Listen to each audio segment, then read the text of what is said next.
Bonjour, ici Cathy Morin, je suis masso, kiné ortho, professeure de yoga et aussi certifiée en méditation, pleine conscience. Alors, je suis en formation en apiculture, une nouvelle passion, et j'ai un beau travail de session à faire et je me disais, qu'est-ce qui pourrait rendre service au monde? Et je me rends compte comment, quand je parle de ma nouvelle passion, comment les gens ont peur et ils comprennent pas non plus la différence entre l'abeille et la guêpe, ils savent pas tout le travail important de la pollinisation. Donc, j'ai pensé faire une méditation guidée pour aider les gens autour de moi, parce que je suis grand-mère, puis je me rends compte que les gens autour de moi ont tellement peur que ça va donner vraiment ça va se transmettre à mes petits-enfants, puis on veut pas que nos petits-enfants ils tuent les abeilles, donc c'est vraiment mon intention aujourd'hui de pouvoir donner un peu plus d'informations sur l'importance de bien gérer ses peurs. Puis, dans la méditation, vous allez vous rendre compte, c'est quelque chose qu'on peut servir pour... ça peut être un outil pour beaucoup de peurs en même temps. Donc, c'est pas mal le même fonctionnement. Donc, dans un premier temps, je voulais vous faire la différence entre l'abeille et la guêpe. La guêpe est beaucoup plus longue et territoriale, puis c'est elle qui va vraiment construire les nids ronds gris qui est comme du papier sous les galeries ou sous les toits. Elle est territoriale, puis elle aime aussi beaucoup la nourriture. Donc, tout ce qui traîne dehors, la bière que vous laissez couler dans le gazon l'été, tout ce qui est sucre, la guêpe va être beaucoup attirée. Puis si la guêpe si la guêpe pique, elle meurt pas. Donc, elle peut piquer plusieurs fois. Tandis que notre petite abeille, qui est tout petite, qui est poilue, elle n'est pas territoriale, puis elle veut pas piquer. Mais si elle se sent attaquée, elle va piquer. Puis, elle meurt après avoir piqué. Donc, parce que quand elle meurt, quand elle pique, elle enfonce un dard avec sa petite poche de venin. Puis, on est capable de venir prendre la petite poche pour pas avoir le venin. Donc, l'abeille, une fois qu'elle a piqué, c'est terminé, elle décède. Puis elle travaille tellement fort pour faire du miel, puis de butiner, faire le travail de la pollinisation. La guêpe aussi fait de la pollinisation aussi, mais étant donné que l'abeille nous fait du miel et des beaux produits thérapeutiques, on se doit de ne pas être son ennemi et on doit vraiment mieux la comprendre pour mieux la protéger. C'est clair que je ne parlerai pas aujourd'hui de l'importance de garder notre biodiversité intacte là, avec tout ce qui est insecticides, pesticides, tout ce qui est naturel pour l'abeille. C'est comme on pourrait faire des grandes présentations là-dessus, mais je voulais vraiment me centrer sur vous expliquer la différence parce que dans cette famille-là, les hyménoptères, il y a des bourdons aussi, il y a plusieurs sortes d'insectes, mais je voulais vraiment vous parler de l'importance de ne pas tuer les abeilles. Mon travail aujourd'hui, c'était sur une agoraphobie, qui est vraiment la peur, apiphobie, qui est vraiment la peur des abeilles ou des guêpes ou des bourdonnements. Dans un premier temps, je voulais vous parler un peu de comment ça fonctionne dans le cerveau. Le cerveau, lui, il a vraiment capté ce message-là dans votre enfance, peut-être. Peut-être que vous êtes tombé dans un nid où vous êtes fait vraiment piquer beaucoup, puis que c'est vraiment du vécu. Mais la majorité du temps, les peurs, c'est une programmation qu'on a eue dans le cerveau, qu'on a capté, que notre cerveau a vraiment aimé ça. C'est juste une personne qui a dit « Attention de ne pas te faire piquer ». Ça peut avoir resté dans ton cerveau. Ou tu as vu simplement une personne overréacter, puis « Ah, j'ai peur », puis là, qui parle pas, qui crie, puis qui se cache. Et ça, là, le cerveau, il aime ça. C'est vraiment la partie du cerveau reptilien qui va vraiment activer une fuite, une survie. C'est vraiment biologique. Donc, le cerveau, lui, il est comme certain que ça va arriver et que ça va être amplifié. Mais le cerveau ne fait pas la différence si c'est réel ou si c'est des pensées qui se sont créées dans son cerveau. Vous comprenez le fonctionnement? Donc, c'est ça qu'il faut être capable de déprogrammer, déconstruire. C'est que c'est pas parce que tu entends une abeille ou tu en vois une que tout ça, ça va arriver. Donc, ce qu'on veut, c'est vraiment venir s'ancrer parce que c'est le point contact, le point pilier, pivot, en fait, de ce qu'on retrouve chez des gens qui ont peur, c'est qu'on n'est pas assez ancré. C'est que le cerveau va tout de suite prendre la droite, il va avoir peur, il va crier, puis sa façon de contrer la peur, c'est de se cacher à l'intérieur. Mais ce qu'on veut, c'est de partir à la gauche. On veut que le cerveau fasse un effort de se dire « Non, non, non, c'est pas parce que tu entends ça qu'il va arriver ça. » Donc, ce qu'on veut, c'est vraiment déconstruire la façon que notre cerveau va venir nourrir la peur. Ce qu'on veut, c'est vraiment partir à gauche pour être capable de déconstruire son stress. C'est comme ça qu'on peut venir générer et mieux gérer son stress. C'est qu'on a une conscience que quand les symptômes physiques sont là, ils sont réels, les symptômes physiques, là. C'est tellement fort, le cerveau, c'est il réussit à donner un signal. On est en alerte, il y a un mammouth, le cœur va battre plus vite, on va avoir des nausées, des tremblements, des grosses chaleurs. Mais c'est pas réel, c'est qu'on a peur, on est dans un monde vraiment de « il peut arriver ». Donc, ce qu'on veut, c'est vraiment d'être arrivé un petit peu avant. La conscience, l'éveil, c'est ça, c'est qu'on arrive un petit peu avant que le déclenchement se fasse. C'est qu'on va venir se brancher sur notre respiration, sur notre ancrage, sur la sécurité du moment, qu'on est bien. Puis, après ça, on va être capable de tout déconstruire ces sensations-là qui vont en arriver. Donc, c'est vraiment ce mode-là qu'il faut être capable de s'amener. Il y a un petit effort, oui, puis plus vous allez répéter la méditation, plus vous allez réussir à prendre conscience et quand ça va arriver le moment, votre corps va vraiment partir, le cerveau n'ira pas à droite, il va aller à gauche. Donc, il faut vraiment prendre conscience de l'impact de nos réactions sur les enfants parce que on n'a pas besoin de dire grand-chose, qu'ils vont tout l'absorber. C'est énergétique, hein, nos réactions. Puis, il faut prendre conscience de ça. Donc, c'est vraiment ce côté-là que je voulais travailler pour vous faire prendre conscience du avant. Puis, dans le déroulement, que ce soit une hypnose ou une méditation guidée, on va vous apporter dans un état de calme, de sécurité, comme un peu si vous étiez en vacances. Puis, on va s'ancrer sur notre souffle. La respiration, c'est vraiment votre outil multitâche pour déconstruire votre stress.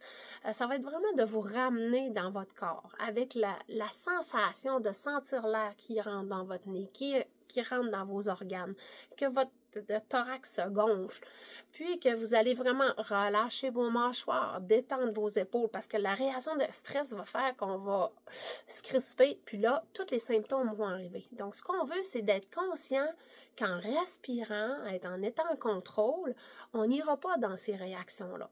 On n'ira pas dans la partie du cerveau qui va nous activer la peur. Donc, c'est vraiment la respiration qui va vraiment vous ancrer dans cette pratique-là. Donc, je place une petite musique. Installez-vous confortablement et on décolle ça. Je place la petite musique. Et voilà. Donc, ça vaut la peine. Vous me donnerez des commentaires. Donc, asseyez-vous sur une chaise. Au lieu d'être couché, peut-être plus en mode d'éveil. Donc, on va avoir un dos droit, une colonne droite sans être trop rigide, mais pas trop molle. Donc, on veut être vraiment en mode ouverture, détendue. La tête s'étire vers le ciel. On veut désengorger la colonne vertébrale. Déposez vos pieds au sol. Relâchez les mâchoires. Détendez vos épaules. Et fermez les yeux.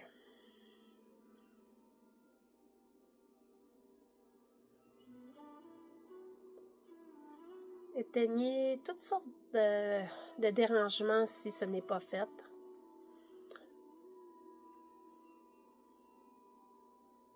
Respirez calmement, sans rien changer. Juste observez votre souffle.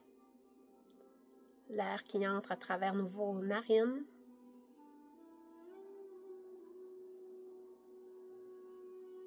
Le thorax qui se gonfle.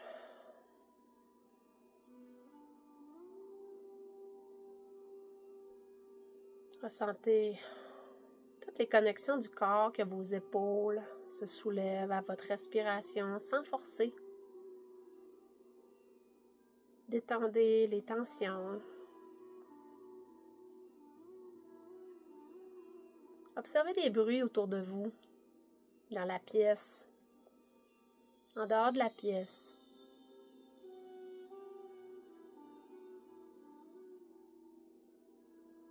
Ressentez la température. Ressentez peut-être l'air sur votre peau. Le confort de votre chaise ou de votre dossier.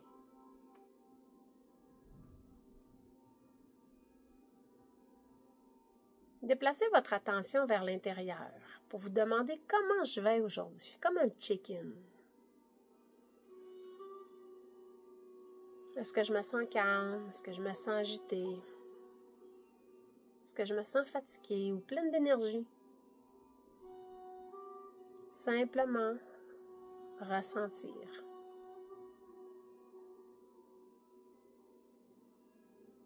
Comme par magie, vous allez vous déplacer dans un environnement de vacances, dans la nature.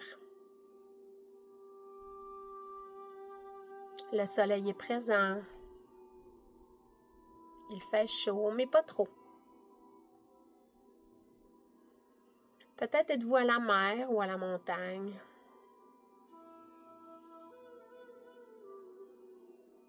Construisez le décor parfait de vacances. Qu'est-ce qui vous fait du bien? Peut-être que c'est des vacances passées ou des vacances rêvées. Rappelez-vous que le cerveau n'a pas d'espace-temps.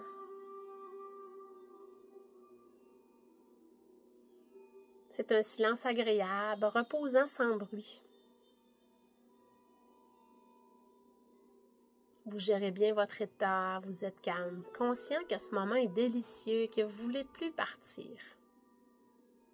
Vous sentez le soleil sur votre peau, faire le plein de vitamines. Le vent est doux. Vous entendez peut-être même des oiseaux chanter. Vous pouvez les voir dans les arbres, les branches. Vous les observez se déplacer dans le jardin. Allez visiter vos légumes en fleurs, que ce soit des tomates, des concombres, des courges, des bleuets, des framboises, ou même des pommiers ou des lilas. Prenez un instant pour visualiser la scène. Peut-être même sentir des odeurs. Et s'il y a des pensées qui popent, revenez à votre respiration, reconstruisez la scène sans pression, sans jugement. Et comme par magie, vous avez entendu le petit bruit d'une abeille qui se pointe près de vous. Vous êtes conscient que vous n'êtes pas en mode angoisse et vous continuez à respirer profondément. Focussez sur l'importance de sa présence dans la nature et tout le travail qu'elle contribue. Vous continuez de respirer calmement, sans surréagir. Vous vous sentez en sécurité. Vous l'observez, vous sentez calme et en sécurité, sans bouger. Relâchez les mâchoires, respirez par le ventre. Sentez vos pieds au sol. Vous êtes content de constater que vous gérez bien votre stress. Vous êtes rassuré et fier de vous. Et en confiance, vous vous répétez qu'elle sait que vous n'êtes pas une fleur. Et hop, le vent l'a déjà emporté sans vous piquer. Vous observez. Vous avez été capable de faire aucun mouvement. Vous sentez en communion et en confiance avec la nature. Ressentez votre respiration. Constatez, goûtez le moment présent. Vous êtes toujours dans votre petit paradis et ça vous fait du bien. Tentez de repérer un battement cardiaque physique sur votre corps, dans le cou, au cœur, au poignet. Ressentez votre cœur battre lentement et votre souffle être calme et profond.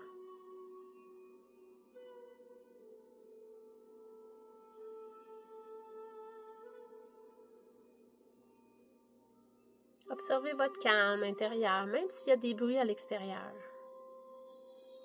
Laissez vos pensées passer, comme un nuage dans le ciel bleu. Revenez à votre corps, votre chaise, la pièce où vous vous situez.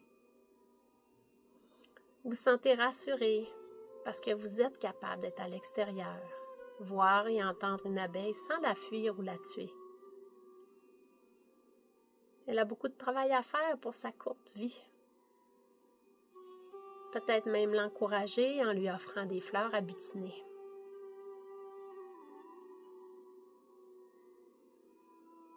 Des fleurs de toutes les couleurs, de toutes les odeurs.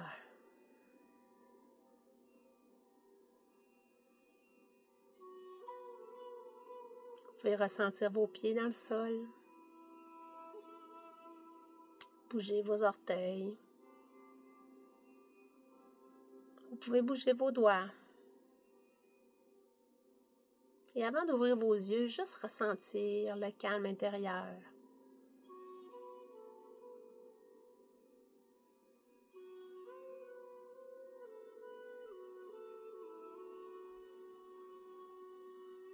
Et quand vous êtes prêt, prête peut-être, ouvrir les yeux ou vous étirer.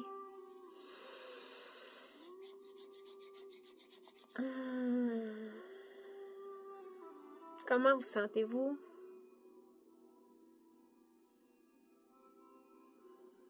J'espère que ce petit voyage intérieur vous aura donné des outils.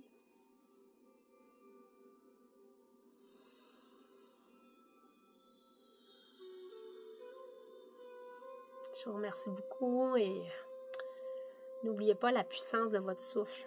C'est votre arme secrète. Alors, je vous souhaite une belle fin de journée. Merci. Bye!